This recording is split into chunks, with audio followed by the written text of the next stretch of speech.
upon polio today, you look back upon what was really a summer plague. It came every year. It came like locusts. There was no prevention. There was no cure. There was no protection. I grew up in a family where there was a sense, that my dad was a scientist. He actually would talk about how he used to, as a child, pray that he could do something good for humanity. He was the miracle worker in the white coat on the one hand, but he was also an incredibly hard-working, devoted scientist for whom people were willing to sacrifice. He was challenging medical orthodoxy.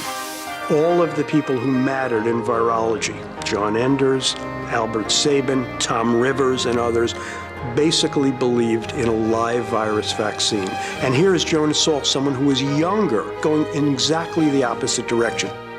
He was well aware of the early vaccine failures.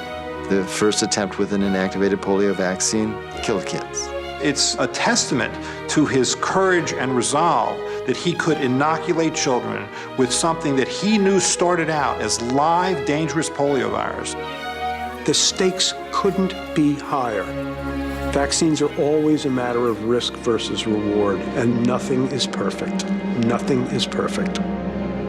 We didn't have to really be stimulated very much because up on the third floor was the polio ward where they had all the iron lungs.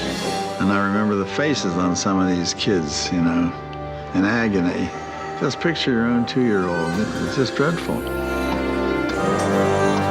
The vaccination was 80 to 90% effective against paralytic poliomyelitis.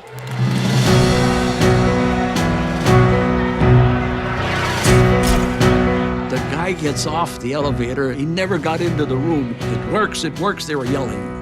There were newspaper reporters that ran to telephones to quickly get this as a front-page headline on probably every newspaper in this country. Kids ran out into the street, factory whistles went off, church bells tolled. It was in a way as if a war had ended. Jonas Salk became a national hero. He was on the cover of Time. Newsweek called him one of the greatest Americans. President Eisenhower invited him to the White House and actually broke down.